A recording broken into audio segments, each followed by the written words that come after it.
What's going on, y'all? I'm pretty sure everybody familiar with this statue right here. Statue of our founding fathers. They say founding because, yeah, they found everything.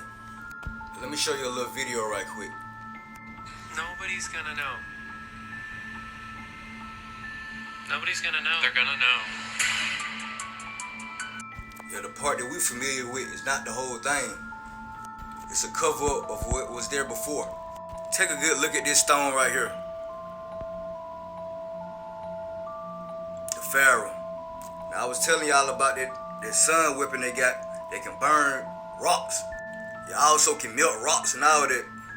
If you look at that whole setup, you can see behind it that it was something else there. Other stonework has been destroyed. The land that we standing on in America, we been here. Our ancestors been here. We've been invaded. Now check this out. White people did not exist before 1681.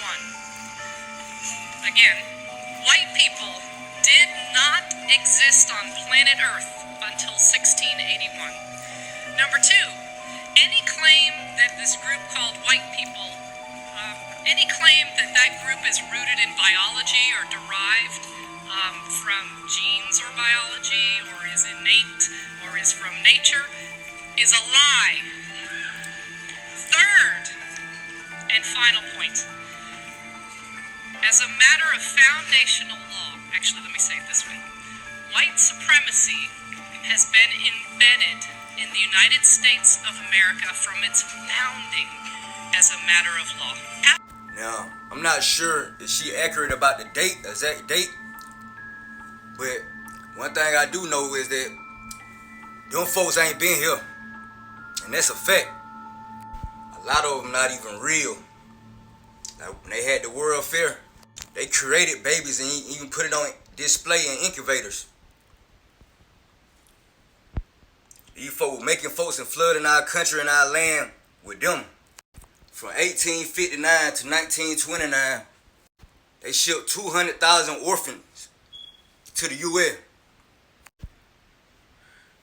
giving them free homes, free housing, free food, free everything off of us.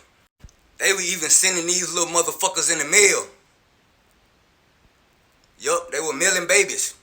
That's how bad they were trying to get these folks over here.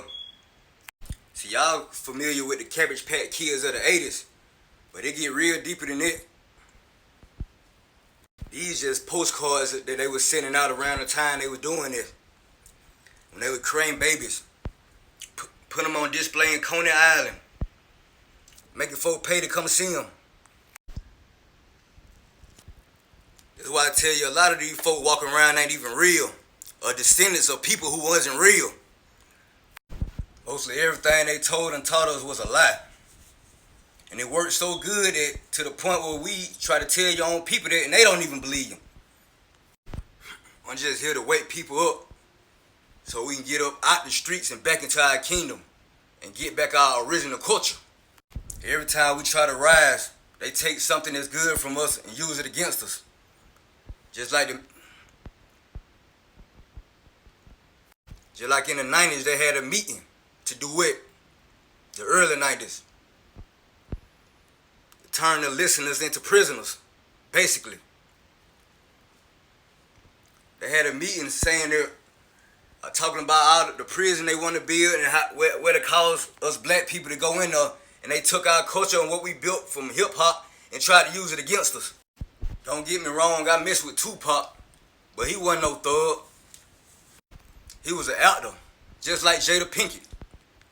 They was just using him to betray one for their agenda. And the real reason he was finna expose that all that beef shit was fake. He was finna expose that shit. Him and Biggie had some shit going on where we wasn't even, they were gonna shut all the record labels out. We were gonna all be independent artists. It wasn't gonna be none of that slave artist shit. Tupac was just playing his role until he got in position to do it. And they found out he was finna do it, and that what happened.